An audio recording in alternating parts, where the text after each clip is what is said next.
तो आज की क्लास में हम लोग क्या पढ़ेंगे, किसी को पता है क्या? Capillary action. कैपिलरी एक्शन पता है तुम्हें? मुझे लगा था नहीं पता होगा किसी को। चलो देखते हैं। चलो कैपिलरी एक्शन से पहले कुछ क्वेश्चंस पूछता हूँ तुम लोगों से, जो तुम लोग को बिल्कुल पसंद नहीं आएगा।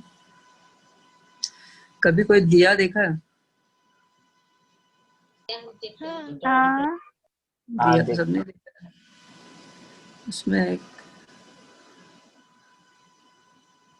छोटी सी हम लोग वाइट रुई लगाते हैं और उससे फ्लेम आती है ना।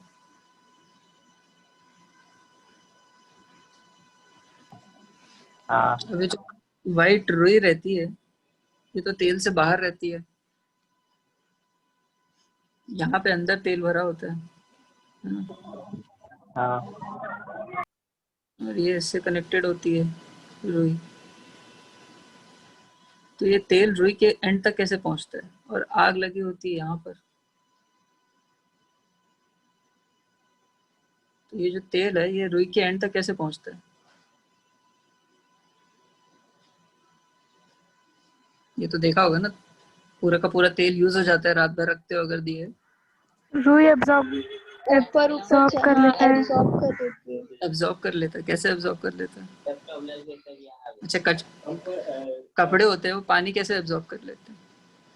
वो पोर्स होते हैं उसके अंदर, बहुत छोटे छोटे पोर्स होते हैं तो एब्जॉर्ब कर लेते हैं। अच्छा ठीक है, चलो ऐसा रहता है। यहाँ अगर कोई समझ लो ये बकेट है मेरी, ठीक है, ये मेरी एक बकेट है, इसमें मैंने पानी भरा हुआ है इतने लेवल तक। अब मैं क्या करूं, अगर इसमें कोई एक टॉवेल डाल दूं,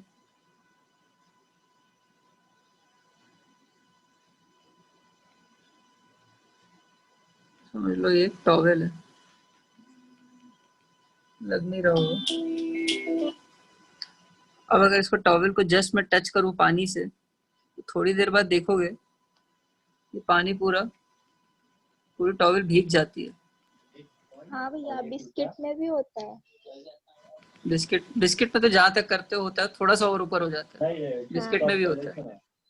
तो ऐसा क्यों होता है? मैं जितना गीला करूंगा उतना गीला होना चाहिए ना, एक्स्ट्रा गीला क्यों हो जाता है? अगर मैं बोलता हूँ कि टॉवेल को अगर मैंने इतना अंदर डाला, समझ लो इतना, तो ये वाला पार्ट जो है ये गीला नहीं होना चाहिए, सिर्फ ये वाला गीला होना चाहिए, है ना? ऊपर वाला गीला क्यों हो जाता है? वही भैया, एब्जॉर्ब करता है तो थोड़ा ऊपर चला जाता है। एब्जॉर्ब तो जितना पानी टच करेगा उतना ही होगा ना, बाकी जगह कैसे होगा? अगर मैं उसको टच कर रहा हूँ वहां पे तो एब्जॉर्ब हो रहा है, ठीक है, समझ में आया। ऊपर कैसे पहुंच रहा है? ऊपर में क्यों एब्जॉर्ब हो रहा है?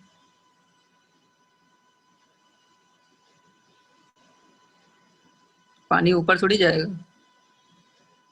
एब्जॉर्ब जितना टच करेगा, समझ लो मैंने इतना टच करा है, इतना वाला पार्ट, तो इतना ही पार्ट टच होना चाहिए, उतना ही पानी एब्जॉर्ब होगा ना। जहां टच करूंगा या सब जगह एब्जॉर्ब हो जाएगा।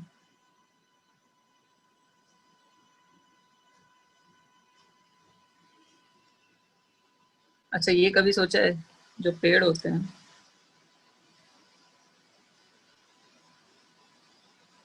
पेड़ की रूट्स होती हैं बहुत सारी,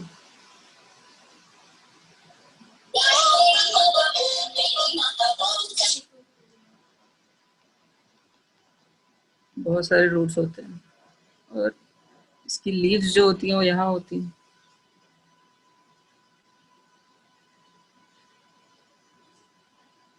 तो पानी ऊपर तक कैसे पहुंचता है? जाइलम के थ्रू।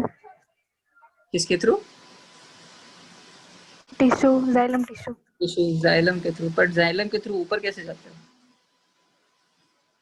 कोई पंप तो कर नहीं रहा। बॉडी, हमारी बॉडी में कैसे काम करता है हमारे? ऑस्मोसिस। ऑस्मोसिस से तो यहाँ का जो मिट्टी में जो पानी होता है वो एब्जॉर्ब होता है ऑस्मोसिस के थ्रू। भैया सेल्स के थ्रू मतलब हो के जाता है, सेल्स के थ्रू पास होते जाता है, एक सेल से दूसरे सेल्स। तो एक सेल से दूसरे सेल कैसे पास हो रहा है? कोई फोर्स तो चाहिए ना पास करने के लिए। हाँ जैसे तो हमारी है बॉडी प्रेशर, डीपीडी। प्रेशर, तो प्रेशर तो नीचे की तरफ है, ग्रेविटी नीचे लग रही है ना, फोर्स तो नीचे लग रही है, बट पानी कहाँ ऊपर जा रहा है।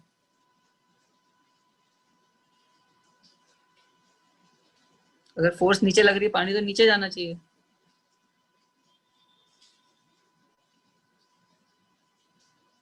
ये सब जगह पहुंच रहा है ना पानी, हर जगह,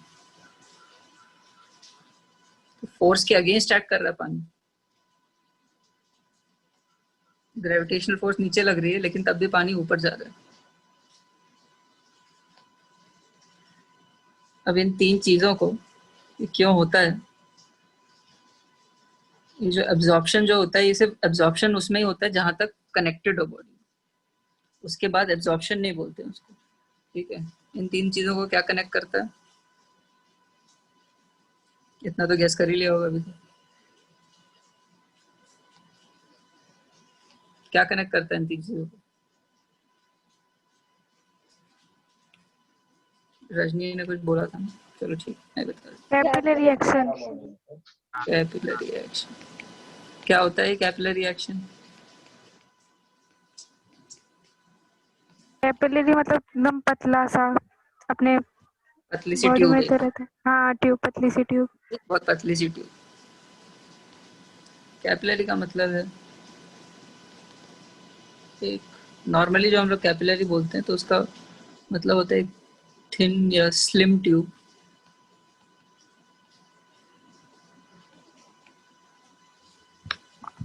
स्लिम ट्यूब विथ रेडियस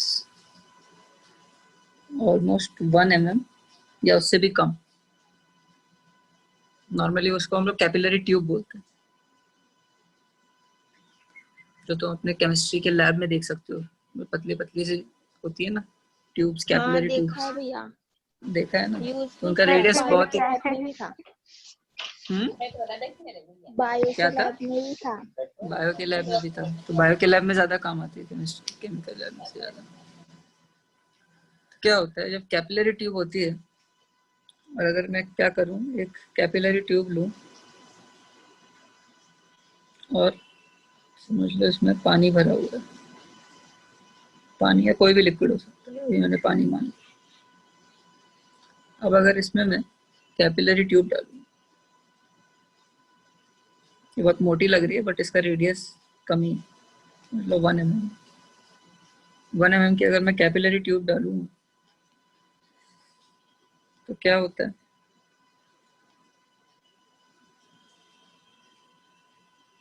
इसका जो लेवल है या तो इंक्रीज हो जाता है या डिक्रीज हो जाता है, डिपेंडिंग ऑन कि ये मटेरियल कौन सा है और ये लिक्विड कौन सा है।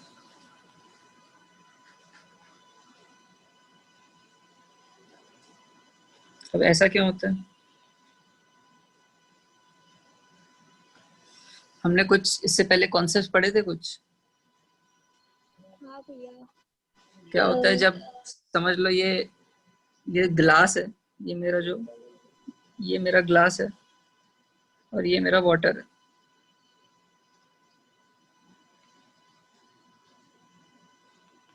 ठीक है, तो अभी चलो भूल जाओ इसको, एक साइड को भूल जाओ। ठीक है, समझ लो एक ग्लास का मैंने बस एक स्लैब डाला है, तो क्या होगा अगर सिर्फ, अगर मैं एक ग्लास का स्लैब डालूंगा या पतली सी स्टिक डालूंगा ग्लास की, फ्लोट करेगा पानी पे। क्या होगा? फ्लोट। फ्लोट तो करेगा, चलो ठीक है, मैं बोला पानी के लेवल को क्या होगा? थोड़ा सा ऊपर जाने की कोशिश करेगा और उस पे क्यों? चिपक भी जाएगा थोड़ा ग्लास पे। क्यों? क्यों? वो तो ग्लास ने उसकी थोड़ी जगह ले ली ना, तो फिर इसलिए थोड़ा ऊपर आ जाएगा। समझ लो इसका वॉल्यूम नेग्लिजिबल है, वॉल्यूम इसका नेग्लिजिबल है, इतना ज्यादा वॉल्यूम नहीं है कि वाटर का वॉल्यूम बहुत ज्यादा है, इसका वॉल्यूम बहुत कम है। तो समझ लो ज्यादा कुछ डिस्प्लेस किया नहीं, नेग्लिजिबल अमाउंट डिस्प्लेस किया। अब क्या होगा? तो कुछ नहीं होगा। कुछ नहीं होगा। इस चैप्टर में जो तुमने पढ़ा था बहुत सारी चीजें सब भूल गए मतलब। भैया जब सॉलिड क्वेश्चन क्या था? क्वेश्चन ये है कि अगर ये ग्लास की मैंने कोई भी स्टिक है अगर डाली है, ग्लास का स्लैब डाला पानी के अंदर, तो क्या होगा। नॉर्मली तो अगर ज्यादा वॉल्यूम डालूंगा तो पानी का लेवल बढ़ जाएगा, बट हम वो नहीं देख रहे हैं, हम लोग इस चैप्टर को देख रहे हैं सरफेस टेंशन की वजह से क्या होगा। तो फिर वो अधेसिव फोर्स लगेगा तो वाटर Adhesive- के वाटर ड्रॉपलेट्स चिपक जाएंगे ग्लास पे। ठीक है, वाटर ग्लास पे चिपक जाएंगे। और क्या होता है, वाटर ग्लास चिपक जाते हैं तो और क्या होता है, समझ लो वाटर ने इससे चिपक और गया तो और एंगल ऑफ कांटेक्ट भी बनेगा एक कुछ। एंगल ऑफ कांटेक्ट, तो ग्लास और वाटर का एंगल ऑफ कांटेक्ट क्या होता है। एकदम डिस्टिल्ड वाटर हो और क्लीन ग्लास हो, एंगल ऑफ कांटेक्ट क्या होता है। एक्यूट ही होता है। एक्यूट होता है, चलो 0 डिग्री होता है, एक्यूट होता है अगर थोड़ा सा भी इम्प्योरिटी हो वाटर में। तो एक्यूट होता है, तो एंगल ऑफ कांटेक्ट अगर एक्यूट है तो ये यहाँ पे तो 90 डिग्री बन रहा है, यहाँ पे तो एंगल 90 डिग्री है, तो अब एक्यूट करना है तो क्या करूँगा, यहाँ एंगल 90 डिग्री है ना, ये ग्लास को थोड़ा टिल्ट कर देंगे लेफ्ट ग्लास की को तरफ। नहीं नहीं, इस कैपिलरी को टिल्ट कर देंगे। कैपिलरी को मैं वैसे ही रख रहा हूँ, कैपिलरी को मैं मूव नहीं कर रहा, क्या चेंज हो। बीकर को ही थोड़ा। बीकर को भी हिला नहीं रहा हूँ, मुझे बीकर और ग्लास को कुछ नहीं करना, मुझे देखना पानी में क्या होगा। समझ लो इसको मैंने पकड़ा हुआ है यहाँ से,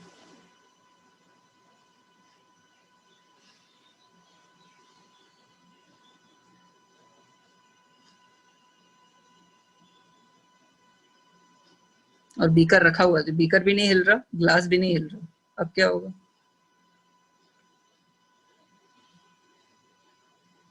रोशनी, जितना हाँ भी तुमने पहले पढ़ा है एंगल ऑफ कांटेक्ट और उसमें, अपनी बुक में देखो पेज नंबर 38। हाँ, तो अगर पानी हो, जब एक्यूट एंगल ऑफ कांटेक्ट होता है या 0 एंगल ऑफ कांटेक्ट होता है तो कैसा हो जाता है सरफेस।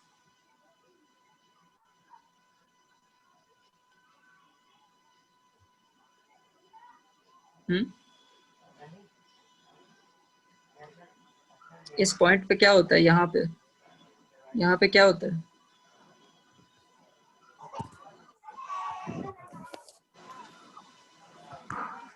पेज नंबर 38 दिख रहा है, हाँ। उसमें 0 एंगल ऑफ कांटेक्ट में क्या दिखा रहा है डायग्राम में। वो ए पॉइंट। ए पॉइंट पे क्या हो रहा है,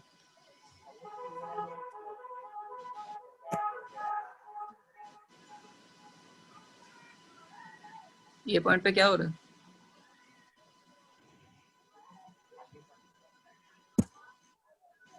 सरफेस और ए पॉइंट पे क्या डिफरेंस आ रहा है।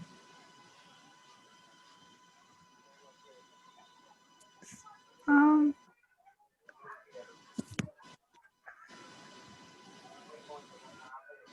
थोड़ा ऐसा राइज हो रहा है,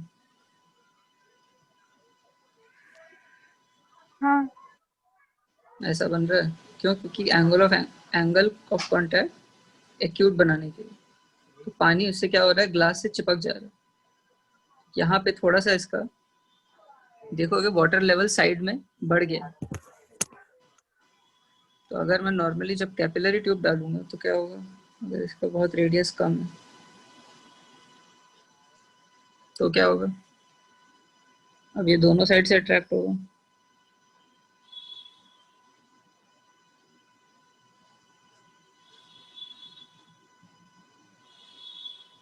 ऐसा कुछ बनेगा। हाँ तो ये तो हमने देखा था, जो कॉन्वेक्स मेनिस्कस बनता है ना, जब कोई ग्लास कैपिलरी ट्यूब में रीडिंग लेते हो या कुछ करते हो तो ये कॉन्वेक्स या कॉनकेव मेनिस्कस बनता है। हाँ हाँ भैया। क्यों बनता हाँ, है, इसकी याद है। वजह से, क्योंकि पानी एंगल ऑफ कांटेक्ट कम होता है और इसलिए यहाँ पे एक मेनिस्कस बन जाता है। ठीक है, तो ऐसे तो कोई सॉलिड से होता है तो इसलिए पानी चिपक के थोड़ा सा उसका लेवल राइज होता है, बट एक और रीजन से भी लेवल राइज होता है। अब पिछली क्लास में हमने क्या देखा था, लिक्विड सरफेसेस देखे थे, convex liquid surface, concave liquid surface. हाँ, तो कॉनकेव लिक्विड सरफेस में क्या होता है और कॉन्वेक्स में क्या होता है?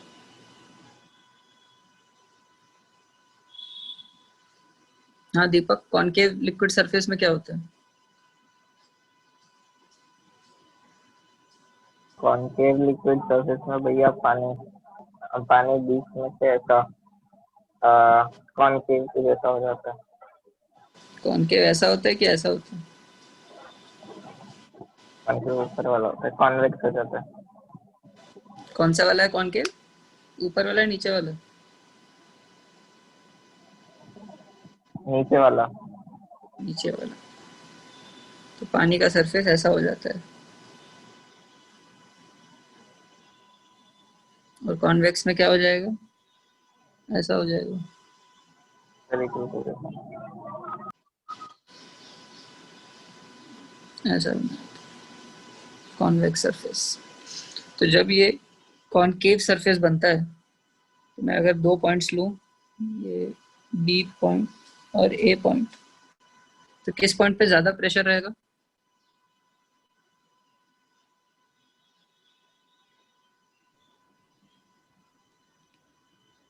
बी पे। बी पे ज्यादा प्रेशर रहेगा, क्यों?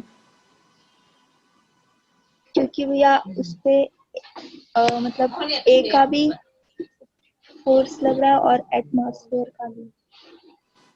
ये तो एटमॉस्फेरिक प्रेशर है और ये पॉइंट ऐसे हैं, समझ लो ऐसा पॉइंट है, तो ज्यादा हाइट में डिफरेंस नहीं है उनकी, इतना क्लोजली। नॉर्मली जब वो मेजर करते हैं तब इस पॉइंट और इस पॉइंट में देखते हैं कि इसमें हाइट डिफरेंस आ जाती है, बट इन दोनों में हाइट डिफरेंस नहीं है। ये जस्ट सरफेस के ऊपर है और ये जस्ट सरफेस के नीचे है। अब इनमें क्या डिफरेंस आता है प्रेशर का? भैया ए पे ज्यादा प्रेशर है कंपेयर टू बी। क्यों? बी क्यों, बुक में देख लिया इसलिए? नहीं देखा भी तो लेकिन समझा। क्या समझा बताओ? ए पे एटमॉस्फेरिक प्रेशर पड़ रहा है और बी पे डाउनवर्ड नहीं पड़ रहा है, मतलब डाउनवर्ड ऊपर पड़ ही से नहीं रहा। पड़ रहा है नहीं। नहीं, हाँ नहीं। और कौन सी फोर्स पड़ रही है यहाँ पे? जब कॉनकेव सरफेस बन रहा है तो फोर्स क्या पड़ रही है, अलग क्या हो रहा है ए और बी में? इस केस में और इस केस में डिफरेंस क्या हो रहा है? यहाँ पे भी मैं दो पॉइंट्स ले लेता हूँ, ए और बी। इन दोनों में डिफरेंस क्या है? इन दोनों केसेस में दोनों ही सरफेस के जस्ट ऊपर और नीचे हैं। आइडियली अगर ये प्लेन सरफेस हो तो इस पॉइंट पे और इस पॉइंट पे प्रेशर सेम होना चाहिए। तो सरफेस की वजह से क्या डिफरेंस आ रहा है कॉनकेव और कॉन्वेक्स में? हाँ रोशनी बोलो।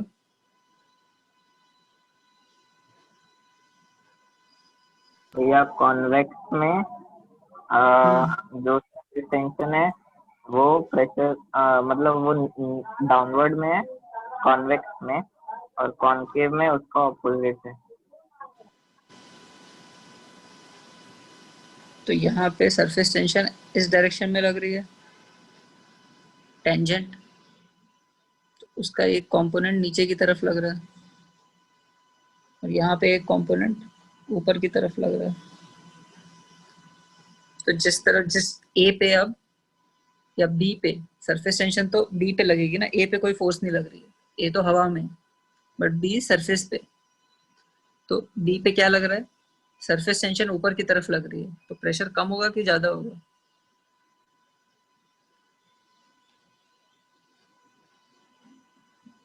कम होगा। अगर बी पे कम हो जाएगा क्योंकि फोर्स ऊपर की तरफ लग रही है और नीचे की तरफ ग्रेविटी लग रही है, जितना भी प्रेशर लग रहा है ए का एटमॉस्फेयर का, तो सरफेस टेंशन की फोर्स उसको कम कर देगी थोड़ा सा, तो इसकी वजह से बी पे प्रेशर कम हो जाएगा। और इस केस में क्या हो जाएगा कॉन्वेक्स में, बी पे क्या लग रहा है, सरफेस टेंशन की एक्स्ट्रा फोर्स लग रही है, तो प्रेशर कहाँ ज्यादा हो जाएगा, बी पे। बी पे ज्यादा हो जाएगा। ठीक है, यही हमने पढ़ा था लास्ट क्लास में कि कॉनकेव सरफेस में प्रेशर जो है वो सरफेस पे, जस्ट सरफेस के अंदर जो होता है वो कम हो जाता है और कॉन्वेक्स में ज्यादा हो जाता है। तो अब देखेंगे ये कैपिलरी एक्शन में कैसे हेल्प करता है। पहले देखते हैं कैपिलरी फॉल।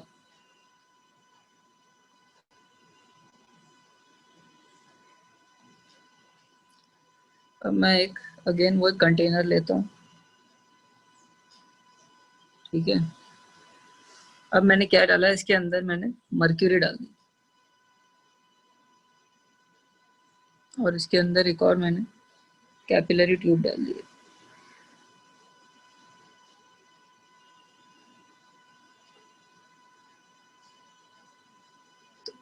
नॉर्मल केस में तो ये फ्लैट होना चाहिए,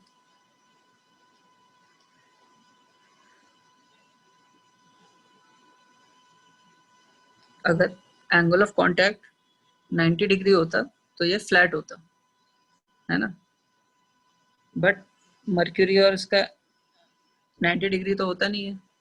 कितना होता है एंगल मर्क्यूरी और ग्लास का, एक्यूट होता है कि ऑब्ट्यूस,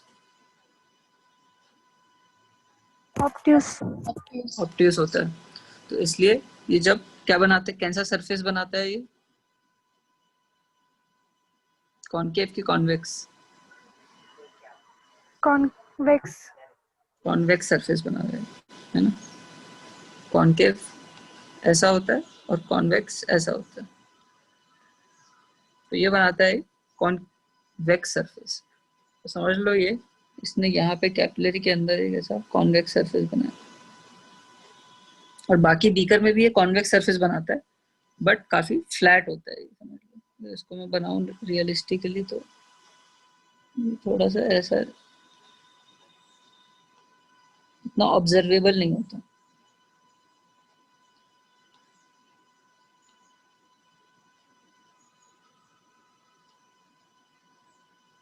बट कैपिलरी क्योंकि इसका रेडियस बहुत कम होता है, अगर 1 mm के अराउंड मान लो उसे मैं, तो कैपिलरी का रेडियस इतना कम होता है इसलिए उसका कर्वेचर हमें दिखने लग जाता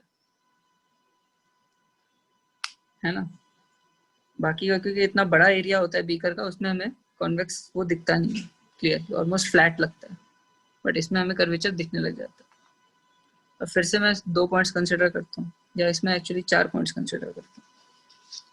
समझ लो ये मेरा ए पॉइंट है, ये मेरा बी पॉइंट है, मेरा सी पॉइंट है और ये मेरा डी पॉइंट है।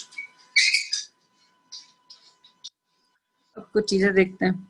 ए पॉइंट क्या है, ये जस्ट है कैपिलरी ट्यूब के अंदर सरफेस के, मर्क्यूरी सरफेस के जस्ट ऊपर एक पॉइंट, और बी पॉइंट है उसके जस्ट नीचे एक पॉइंट, और सी पॉइंट है जो बाकी बीकर में जो मर्क्यूरी का लेवल है उसके जस्ट ऊपर एक सी पॉइंट है एटमॉस्फेयर में, और उसके जस्ट नीचे एक डी पॉइंट है मर्क्यूरी के अंदर।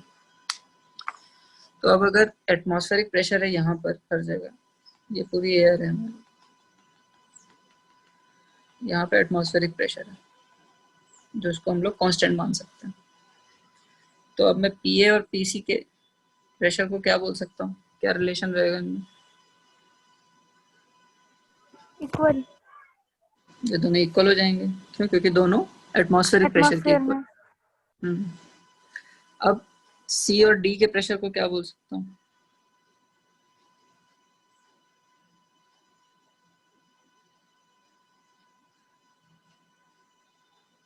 यहाँ पे हम लोग कंसिडर करेंगे कि यहाँ पे थोड़ा सा लिक्विड राइज होता है, बट ये जो एरिया है ये फ्लैट रहेगा क्योंकि यहाँ पे कोई सॉलिड का इंटरफियरेंस नहीं है। फिर यहाँ पे कर्वेचर आता है, यहाँ पे भी ऐसे ही ऐसा कर्वेचर है यहाँ पर, फिर उसके बाद पूरा फ्लैट है और फिर कर्वेचर है, तो सॉलिड्स के इन्फ्लुएंस में आता है।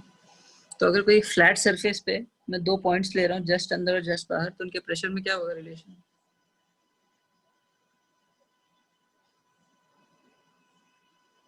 ये बताया था ना, फ्लैट सरफेस पे क्या होता है? इक्वली होता है। इक्वली होता है। बोलो, इक्वल होगा प्रेशर। अब मैं देखूंगा पीए और पीबी के बीच में रिलेशन, इसमें क्या होगा?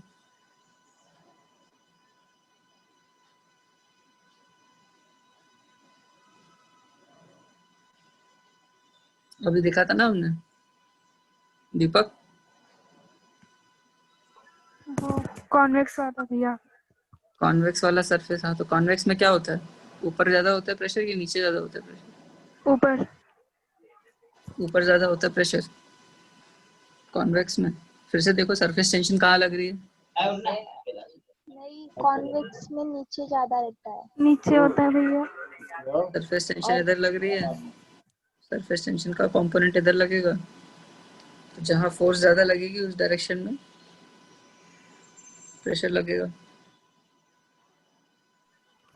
भैया ये कंपोनेंट ऊपर क्यों नहीं बनाते? क्योंकि सरफेस टेंशन किस डायरेक्शन में लगती है? नीचे। सर नीचे लगती है। नीचे ऊपर से मतलब नहीं, सरफेस अगर ऐसा है तो सरफेस की कैसे लगती है? सरफेस के रिलेटिव टेंजेंशियल। टेंजेंट में। तो यहाँ पे सरफेस कैसा है? ऐसा है, तो इसका टेंजेंट कैसा बनेगा? ऐसा बनेगा। हम्म।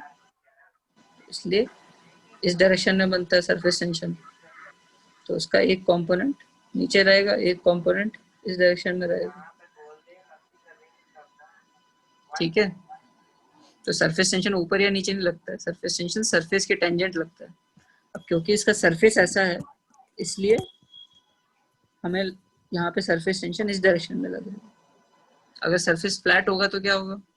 जैसे यहाँ पे सरफेस फ्लैट है, तो सरफेस टेंशन कहाँ लगेगी?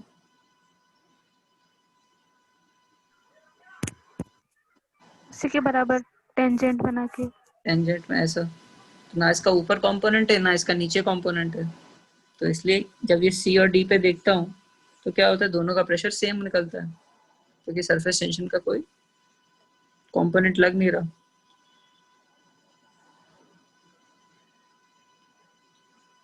ठीक है, तो हाँ भैया। पी और पीबी में क्या रिलेशन होगा?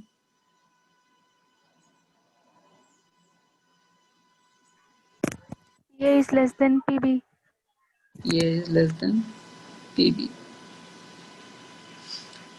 बट तुम्हें ये तो पता है कि एक, अगर एक हाइट पे हो दो, क्या बोलते हैं, दो अगर पॉइंट्स हैं वो सेम हाइट पे, जैसे ये दोनों पॉइंट्स हैं, ये सेम हाइट पे हैं और ये दोनों भी सेम हाइट पे हैं। ये मैंने पॉइंट जस्ट सरफेस के नीचे लिया है और ये वाला सी और ए मैंने जस्ट सरफेस के ऊपर लिया है, और जो कर्वेचर है ऑलमोस्ट नेग्लिजिबल, मेजर नहीं देख सकते। तो ये जो पॉइंट्स हैं ये जस्ट सरफेस के नीचे हैं, तो ऑलमोस्ट सेम हाइट पे हैं, और ए और सी भी सेम हाइट पे हैं। तो अगर ए और सी का सेम हाइट पे है तो ये ठीक है, ए और सी का सेम प्रेशर होना चाहिए। बट बी और डी सेम हाइट पे हैं, बट उनका, अब क्योंकि P A is equal to P C is equal to P D है, तो P of D is less than P of B हो गया।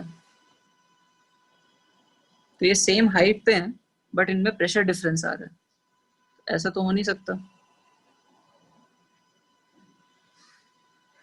सेम हाइट पे हमेशा प्रेशर सेम होना चाहिए। अगर मैं कोई भी पॉइंट्स लूँ दो यहाँ पे, तो हमेशा इन दोनों पॉइंट्स पे प्रेशर सेम रहना चाहिए। जैसे जैसे अगर मैं ऐसी डिफरेंट लाइंस बना दूँ, क्योंकि ग्रेविटेशनल फोर्स क्या है, वो नीचे लग रही है, तो ये जो इसके परपेंडिकुलर जितनी मैं लाइंस बनाऊंगा, इन सब पे, इन सारे पॉइंट्स पे प्रेशर सेम रहेगा, सेम। है ना। बट अब यहाँ पे तो ये वैलिड नहीं हो रहा, इस बी और डी के लिए वैलिड नहीं हो रहा। ये दोनों सेम हाइट पे हैं बट प्रेशर में डिफरेंस आ गया, तो अब क्या होगा? क्या लगता है श्रद्धा? अगर दो पॉइंट सेम प्रेशर पे हैं, डिफरेंट प्रेशर पे हैं बट सेम हाइट पे हैं लिक्विड के अंदर, तो अब क्या होगा, दोनों हाइट, इस हाइट पे हमें करना है कि सेम प्रेशर है, तो क्या होगा,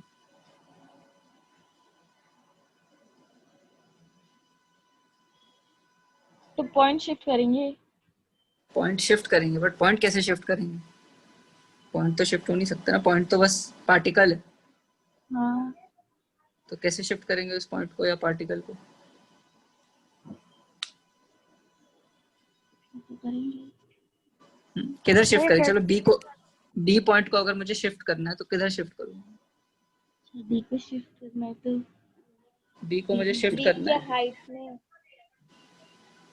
और बी का हाइट का प्रेशर डी से ज्यादा है, जो मैं रेट समझ लो लिया मैं ना मैडम का, वो रेट कितना, वो बी को मैं शिफ्ट कर सकता हूँ, डी को मैं शिफ्ट नहीं कर सकता, ठीक है, डी फिक्स्ड है, तो मुझे बी को शिफ्ट करना है, तो मैं कहाँ शिफ्ट करूँ, बी को ऊपर। बी को ऊपर कर दिया, अगर चलो मैंने यहाँ कर दिया बी को यहाँ कर दिया, इसका मतलब क्या, मैंने पूरा का पूरा लिक्विड को यहाँ बढ़ा दिया, हाँ क्योंकि बी पॉइंट तो लिक्विड के जस्ट नीचे या सरफेस पे है ना, हाँ समझो मैंने लिक्विड को ऊपर बढ़ा दिया, तो मेरा बी जहाँ, तो इसको मैं ए को हटा के यहाँ पे मैंने बी लिख दिया, अब क्या कंडीशन बनेगी, बी पे तो उतना ही प्रेशर है, बी पे तो प्रेशर चेंज नहीं हो रहा, हाँ और मेरा नया पॉइंट हो जाएगा ए, अब क्या होना चाहिए, बी का प्रेशर जो है वो किसके इक्वल होना चाहिए, अपनी हाइट पे इक्वल होना चाहिए, बढ़ा क्यों रहे, उससे क्या होगा, क्या, बढ़ा क्यों रहे पॉइंट, मतलब पॉइंट को शिफ्ट क्यों कर रहे। तो शिफ्ट तो करना पड़ेगा ना, क्योंकि प्रेशर का इम्बैलेंस है, तो लिक्विड को रीएडजस्ट करना पड़ेगा कुछ ना कुछ, है ना, ऐसे इम्बैलेंस तो रह नहीं सकता सेम हाइट पे, ये सारे पे क्या हो पॉइंट्स रहा है, ये बी पॉइंट पे क्या हो रहा है, एक्स्ट्रा फोर्स लग रही है, समझ लो ऐसे ज्यादा फोर्स लग रही है नीचे की तरफ, तो इस फोर्स, और यहाँ पे डी पे उतनी नहीं लग रही, तो इस पे उनको शिफ्ट करना पड़ेगा कहीं ना कहीं, सिर्फ ए और बी को शिफ्ट करेंगे, सी और डी नहीं होगा। सी और डी शिफ्ट नहीं हो रहा, क्योंकि सी और डी में सी और सारे डी पॉइंट्स है ना, पॉइंट सी और डी बी एक पॉइंट नहीं, लेवल। सी और डी को हम लोग रिप्रेजेंटेटिव पॉइंट्स हैं, ये पूरे के पूरी जो लाइन है इसको हम लोग बोल रहे हैं सी पॉइंट, ये सारे के सारे पे सेम प्रेशर है नहीं ना, तो शायद डी को नीचे तो शिफ्ट बी और करेंगे सी अभी। एक लेवल में आ जाएंगे, मतलब बी इक्वल को हो जाएंगे। नीचे, तो हम लोग ने अगर समझ लो मान लिया ऊपर शिफ्ट होता, अगर पूरा का पूरा लिक्विड ऊपर राइज हो जाता, तो क्या होता, हाँ तो तो बी भी का बी प्रेशर, फिर बी का प्रेशर यहाँ के प्रेशर से इक्वल होना चाहिए जो एटमॉस्फेरिक प्रेशर है, वो तो नहीं हो रहा है ना, हाँ हाँ तो मुझे क्या करना पड़ेगा, चलो अब नीचे शिफ्ट करके देखते हैं, हाँ नीचे शिफ्ट करूंगा अगर मैं, समझ लो यहाँ पे शिफ्ट कर दिया मैंने इसको, अब दो पॉइंट्स लिए मैंने, ए, ये पॉइंट लिया बी, अब क्या हो रहा है, ए की हाइट क्या होगी, नीचे हो गए। नीचे हो गई, ऑलमोस्ट डी के बराबर हो गई, हम्म, और बी उससे और नीचे हो गया, तो समझ लो कुछ और हाइट पे नीचे,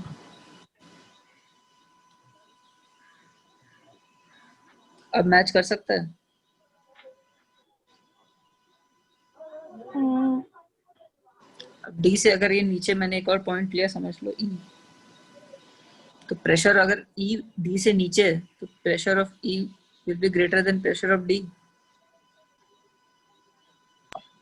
तो कुछ उसकी हाइट पे डिक्रीज करेगा, तो ऐसा हो सकता है कि कोई एक प्रेशर पे जाके PB will be equal to PE, PD नहीं, डी के कभी इक्वल नहीं होगा, वही मैं सोचा क्यों डी क्या? नहीं होगा। क्यों, क्यों डी का तो एटमॉस्फेरिक प्रेशर की इक्वल है ना, डी, अच्छा हाँ डी किसके इक्वल है, डी है एटमॉस्फेरिक प्रेशर के इक्वल, इतना सही। ये पूरा एटमॉस्फेरिक प्रेशर के इक्वल है, एटमॉस्फेरिक प्रेशर से इक्वल नहीं होगा, बट इस लाइन में, जो बी की लाइन में है, इसमें सारा का प्रेशर ई बी के बराबर होना चाहिए, जो एटमॉस्फेरिक प्रेशर से ज्यादा है ना, अभी जितनी हाइट है वो डिपेंड करेगा कि कितना प्रेशर ज्यादा है, ये जो पीबी कितना ज्यादा है पी ए से, उस पर डिपेंड करेगा कि कितनी हाइट का डिफरेंस आएगा, अगर ये हाइट का डिफरेंस मैं एच मान लो। तो जितनी ज्यादा सरफेस टेंशन की फोर्स होगी उतनी ज्यादा हाइट बढ़ानी पड़ेगी हमें या घटानी पड़ेगी इस केस में। नहीं समझ में?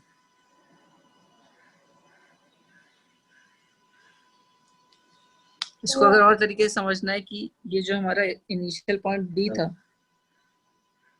है ना, इस पे अब ज्यादा फोर्स लग रही थी, बी पॉइंट पे ज्यादा फोर्स लग रही है, और इसके कंपैरिजन में जो साइड में दूसरा पॉइंट है डी, इस पे कम फोर्स लग रही है। तो एक लाइन पे सेम फोर्स लगनी चाहिए। तो अगर इसमें ज्यादा फोर्स लग रही है तो ये पॉइंट नीचे चला जाएगा पार्टिकल, है ना। अगर किसी पॉइंट पे फोर्स लग रही है, नेट फोर्स लग रही है, तो वो नीचे चला जाएगा, है ना।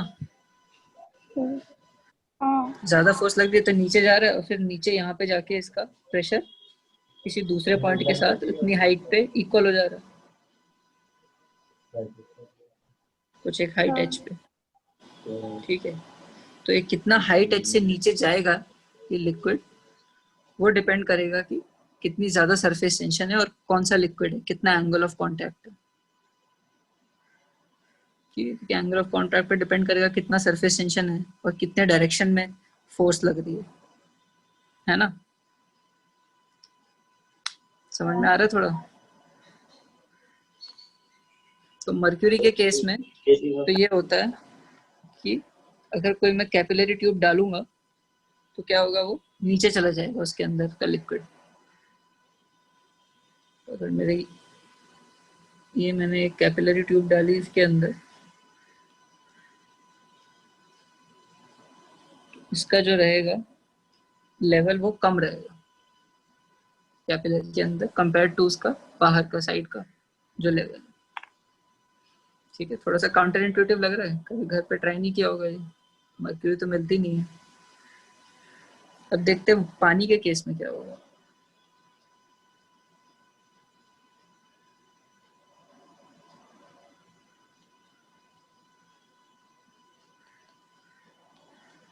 पानी के केस में भी हम लोग ने बीकर लिया, उसके अंदर एक कैपिलरी ट्यूब डाल दी, मतलब ये फ्लैट ही है। पानी कैसा सरफेस बनाता है?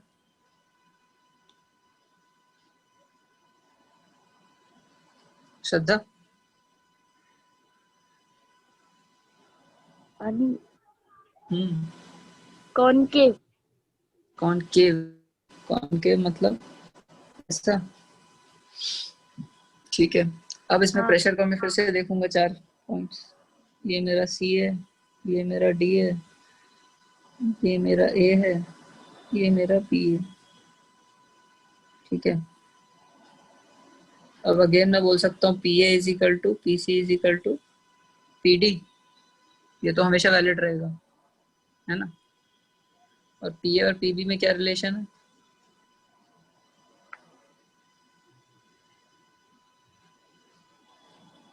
is more than PB PB. is lesser than PA. A is greater. P A is greater than P B. अब क्या हो रहा है, ये अगर सेम लेवल पे हैं, ये दोनों सेम लेवल पे हैं, बट पीबी और पीडी में क्या रिलेशन है? PB is less than D. PB is less than D, है ना। तो अब क्या होगा,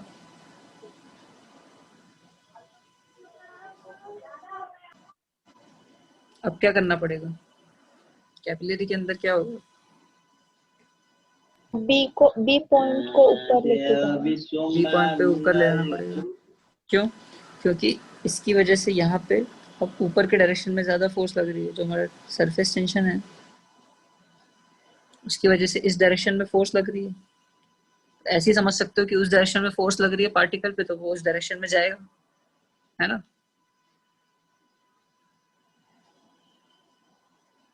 तो क्या होता है पानी के केस में, ये थोड़ा सा ऊपर चला जाएगा। अब मेरा जो नया पॉइंट है,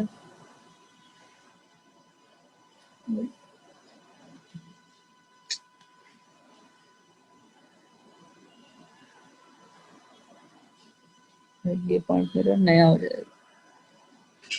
ये तब हो जाएगा जब यहाँ पे जाके बी पॉइंट एटमॉस्फेरिक प्रेशर से इक्वल हो जाएगा।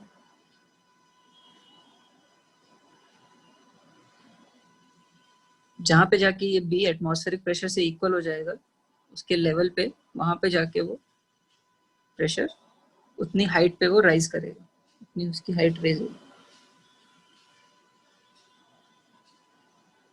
अपने लेवल पे। और बी, ये जो पुराना बी पॉइंट था, ये समझ लो अब मेरा ई पॉइंट बन गया, और इस ई पॉइंट पे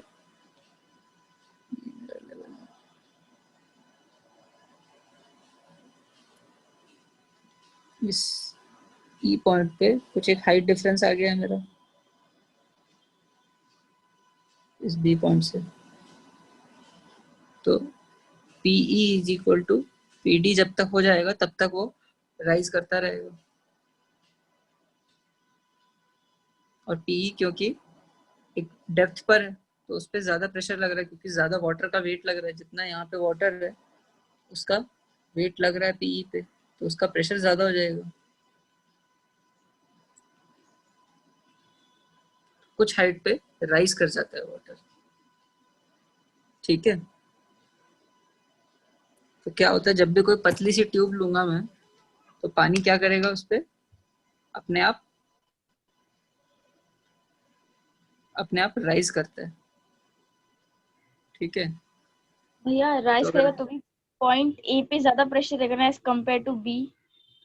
हाँ, बट बी का प्रेशर किसके इक्वल है, बी का प्रेशर अपने लेवल पे जो है एटमॉस्फेरिक प्रेशर यहाँ से इक्वल हो रहा है, क्योंकि अब इसमें भी हाइट डिफरेंस आ गया। ए पॉइंट में पहले ए एटमॉस्फेरिक प्रेशर पे था, हाँ बट अभी इसमें हाइट का डिफरेंस आ गया सी और ए में, जो इनिशियली मेरा सी था, तो इसलिए अब ए का प्रेशर और कम हो जाएगा। हाँ ए और सी का प्रेशर सेम नहीं रहेगा, ए का प्रेशर और कम हो जाएगा क्योंकि वो कुछ हाइट पे पहुंच गया, ठीक है। हाँ तो तो फिर पुराना, आपने ऊपर लिखा ना A P A equal to P C P D A follow नहीं करेगा ना। तो इसको मैं इसलिए ए डैश बोल रहा हूँ, ए डैश, और ये मेरा बी डैश। ओके अब क्या होगा, P B dash P A dash is less than atmospheric pressure हो जाएगा, जो उसका इस हाइट पे जो पीसी था, इसको मैं पीसी लिख सकता हूँ, P A dash is less then PC, क्योंकि वो कुछ हाइट पे आ गया। इस हाइट की वजह से उसमें भी प्रेशर चेंज आएगा, हाँ तो इसलिए उसका भी प्रेशर और कम हो जाएगा एटमॉस्फेरिक प्रेशर से। बी पी ऑफ बी और पी ऑफ सी सेम हो गया। बी और सी, ये डिपेंड करता है कितनी हाइट पे राइज किया है। अभी मैं इस सी को भूल जाओ, ये जस्ट सरफेस के ऊपर था, अब मुझे ये नहीं पता ये कितनी हाइट तक राइज करेगा, वो डिपेंड करेगा बहुत सारी चीजों पे, वो हम लोग आगे देखेंगे। तो बी का जो प्रेशर होगा वो अपनी हाइट पे मैच करना चाहिए। हो सकता है सी मेरा यहाँ पर है, तो ये उसके ऊपर वाली हाइट है बी, और बी तो एटमॉस्फेरिक प्रेशर से कम है, तो सी पे तो एटमॉस्फेरिक प्रेशर है, तो इसलिए ये जो पॉइंट बनेगा, समझ लो ये मेरा सी डैश है, तो P B dash is equal to P C dash, ठीक है। और सी डैश कितना, इसकी हाइट है कुछ, जितनी भी कुछ हाइट रहेगी इसकी, जितना भी उसने राइज किया, ठीक है। हाँ, और भैया इसमें मतलब वॉल्यूम का थोड़ा भी कंट्रीब्यूशन नहीं रहेगा। कौन से वॉल्यूम का, कैपिलरी की वजह से वाटर में वॉल्यूम का। अच्छा। अब अगर मैंने 1 लीटर का लिया, समझ लो ये 1 लीटर का वेसल है, कैलोरी है मेरी इतनी सी, ठीक है। इसका रेडियस है, कितना लिया मैंने, 1 mm, ठीक है। समझ लो इसमें राइज हुआ 1 सेंटीमीटर से, पहले इतना लेवल था मेरा, अब राइज कर गया इतने लेवल तक, और ये कितना है मेरा 1 सेंटीमीटर, ठीक है। तो बताओ कितना वॉल्यूम चेंज हुआ, थोड़ा तो लेवल में डिफरेंस आएगा, बट कितना वॉल्यूम एक्स्ट्रा हुआ ऊपर, कैलकुलेट करो क्या होगा वॉल्यूम इसका। तो कैपिलरी के अंदर बढ़ गया, कैपिलरी होती है ऐसी सर्कुलर, ठीक है। कितना वॉल्यूम होता है, सिलेंडर का वॉल्यूम क्या होता है?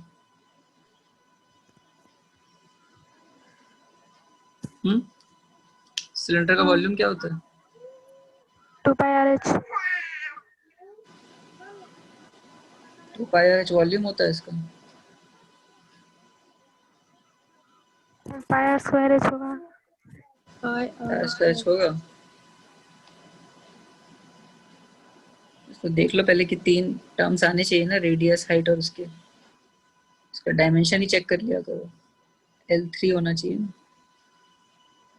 πr² मतलब रेडियस है 1 mm, मतलब 10⁻³ का स्क्वायर इंटू 10⁻² मीटर्स, 1 सेंटीमीटर। कितना हो गया? 3.14 into 10⁻⁻8 metre square, metre cube. बहुत कम है। और 1 लीटर में कितना होता है?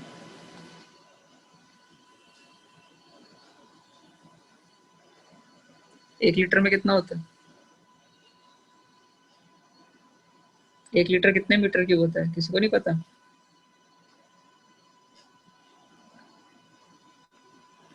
1 dm क्यूब। 1 dm क्यूब या 10⁻³ मीटर क्यूब, ठीक है। तो अगर इसको लीटर्स के टर्म्स में लिखूं, कितना लीटर हो? 3.14 इंटू 10⁻⁵ लीटर। अगर इसको मिलीलीटर में लिखूं तो 3.14 इंटू 10⁻⁻² मिलीलीटर, या इसको 0.00314 मिलीलीटर। कितना वॉल्यूम चेंज आया, मेजर कर पाओगे? बहुत कम है। बहुत कम है।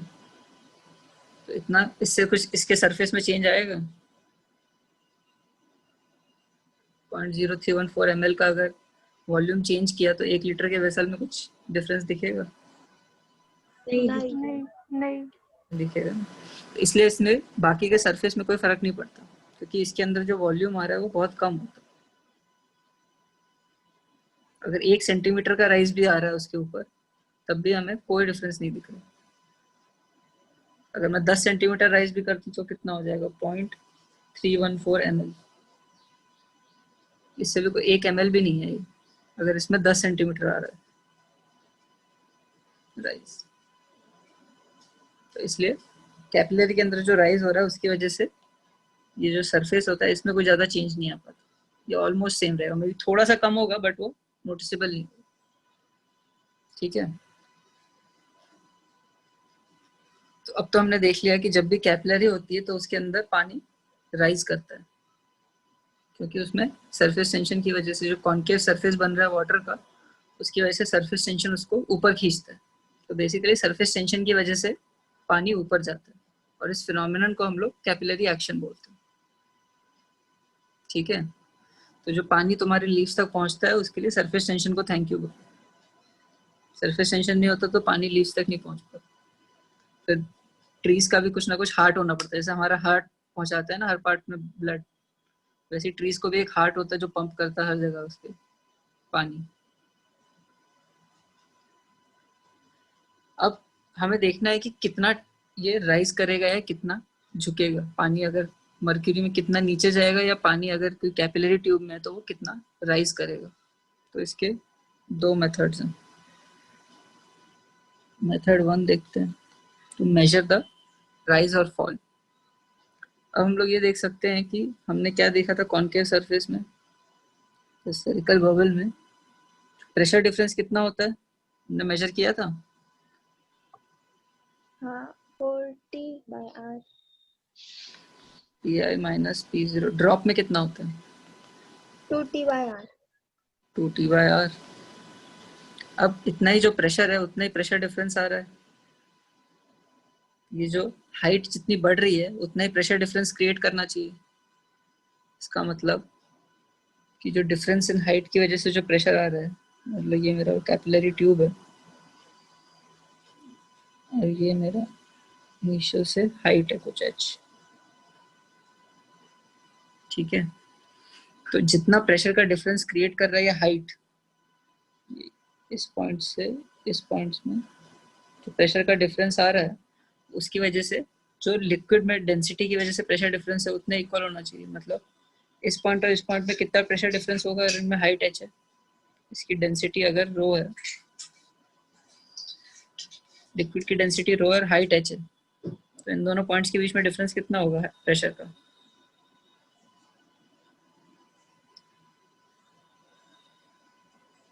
रजनी?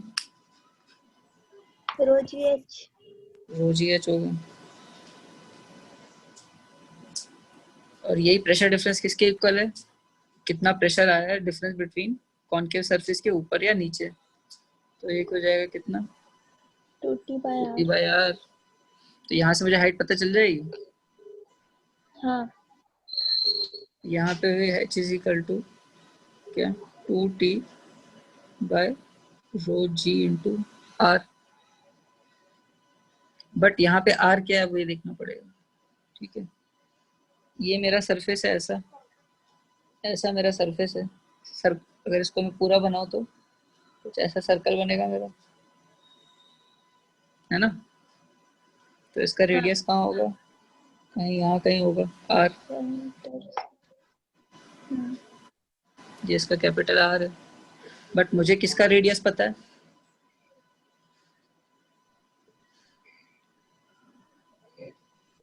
मुझे किसका रेडियस पता है? मुझे इसके सरफेस का रेडियस तो नहीं पता, मुझे किसका रेडियस पता है? ये मेरी कैपिलरी ट्यूब है। कैपिलरी का कैपिलरी का रेडियस कितना है? इतना है, स्मॉल r मान लिया मैंने उसको। अब मुझे कैपिटल R और स्मॉल r में डिफरेंस पता करना है या रिलेशन पता करना है। तो मैंने क्या किया, ये भी सर्कल का पॉइंट है, यहाँ से एक बनाया, तो इसको मैंने R बोल दिया, ठीक है। अब मुझे पता करना है ये वाला एंगल। मुझे क्या पता है? मुझे ये वाला एंगल पता है, थीटा, जो एक्यूट एंगल बनता है, ठीक है। अब क्या होगा, ये जो है ये क्या बना रहा है? ये टेंजेंट है और ये मेरा क्या है? सेंटर है। तो इन दोनों के बीच में कितना एंगल होगा? 90 डिग्री। ये 90 डिग्रीज है, ठीक है। तो अगर ये 90 डिग्री है, तो अगर ये मेरा, अगर ऐसा लाइन बनाऊंगा तो मेरा ये वाला भी 90 डिग्रीज है।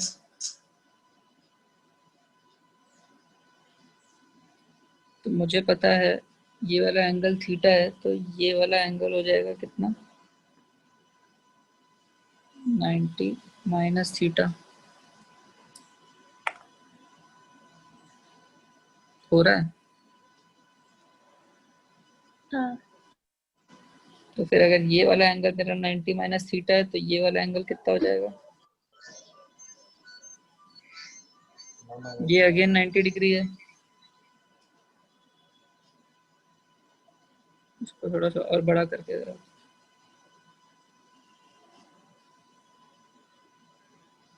ठीक है। ये मुझे पता है 90 डिग्री है। यहाँ पे मुझे पता है ये 90 डिग्री है। और यहाँ पे एक और ये बनाया मैंने, ये भी मेरा 90 डिग्री है। अब मुझे पता है ये मेरा थीटा है, तो ये कितना हुआ? 90 minus theta. 90 minus theta. 90 minus theta, तो ये कितना हुआ? 9। एक सेकंड, ये मेरा 90 माइनस, नहीं सॉरी, ये एंगल मेरा थीटा है, वर्टिकल से। ये एंगल मेरा थीटा है क्योंकि ये मेरा एंगल ऑफ कांटेक्ट बना रहा है। ये मैंने यहाँ पे गलत बना दिया। ये जो है ये मेरा थीटा है, ठीक है। तो अब मेरा ये वाला एंगल कितना हो गया? 90 माइनस थीटा। तो ये वाला एंगल कितना हो गया? ये वाला एंगल कितना हो गया? कितना हुआ? थीटा नहीं हुआ? 90 माइनस 90 माइनस थीटा, थीटा हो गया। अब ये वाला एंगल कितना होगा?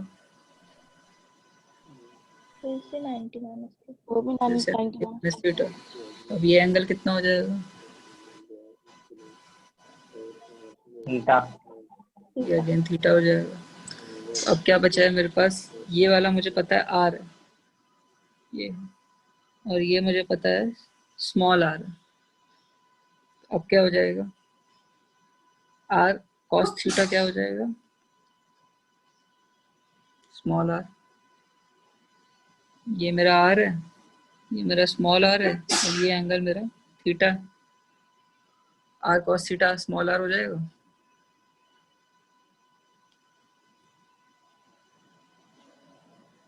हाइपोटेन्यूस में भी देखो, अगर कॉस थीटा क्या हो जाएगा? Small R by capital R. हाँ नहीं समझो। होगा? हाँ भैया। तो मेरा स्मॉल आर को मैं क्या लिख सकता हूँ? कैपिटल आर को मैं क्या लिख सकता हूँ?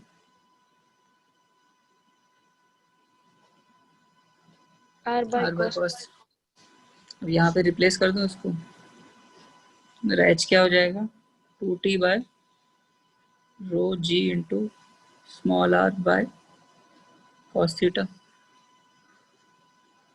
या इसको मैं और ढंग से इसको लिखते हैं तो हम लोग लिखते हैं 2t cos theta by R rho जी।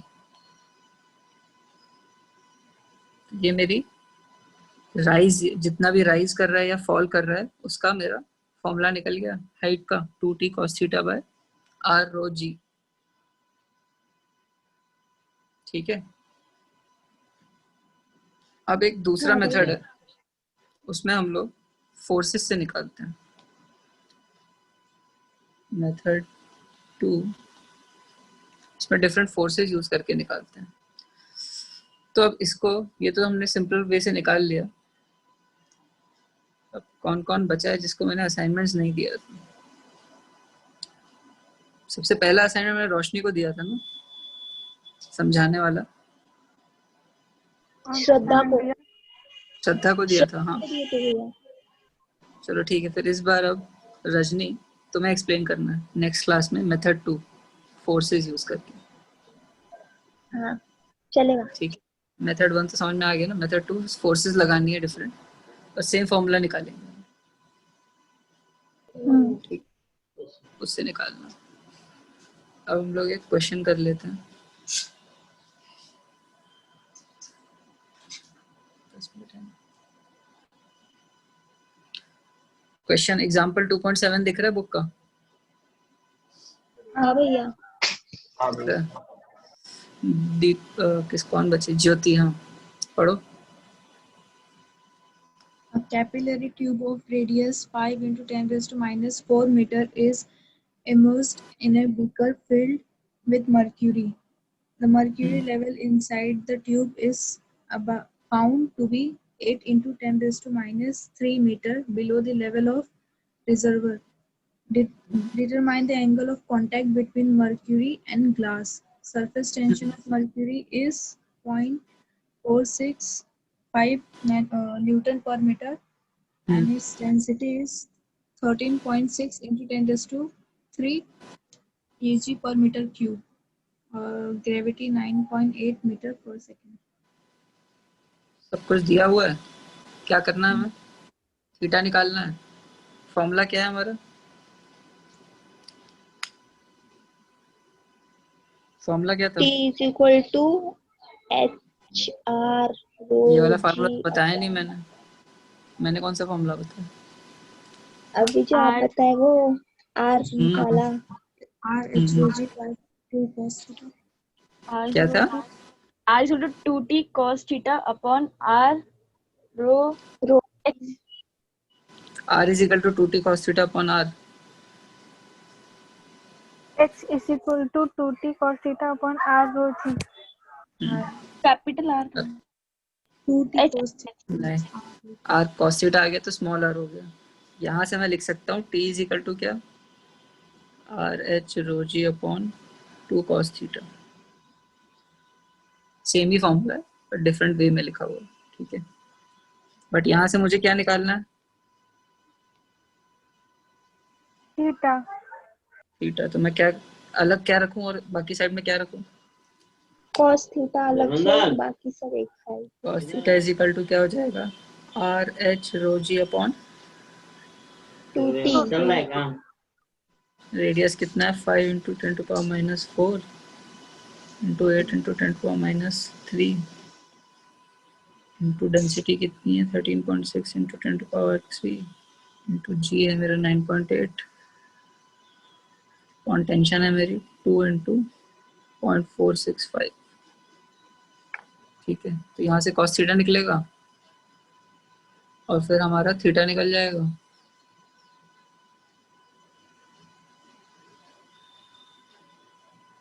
यहाँ पे एक चीज नोट करनी है कि यहाँ पे हाइट जो है हमेशा ऊपर के साइड में हम लोग पॉजिटिव लेते हैं और नीचे के साइड में नेगेटिव लेते हैं। ठीक है। ठीक है, तो ये जो h होगा इसको हम लोग लिखेंगे माइनस इंटू 8 इंटू 10⁻³ अगर वाटर का केस होता है जिसमें राइज करता है वहां पे हम लोग पॉजिटिव लेते हैं और अगर डिक्रीज कर रहा है तो हाइट नेगेटिव हो जाएगी। इसको डायरेक्टली यहाँ भी लिख सकते हो minus h is equal to -8 into 10⁻³। ठीक है, यहाँ से cos थीटा की वैल्यू नेगेटिव आएगी फिर वहां से हम लोग थीटा निकाल सकते हैं। समझ में आया? हाँ हाँ भैया। ठीक है, आज के लिए इतना ही। नेक्स्ट क्लास में हम लोग देखेंगे, कुछ और देखेंगे।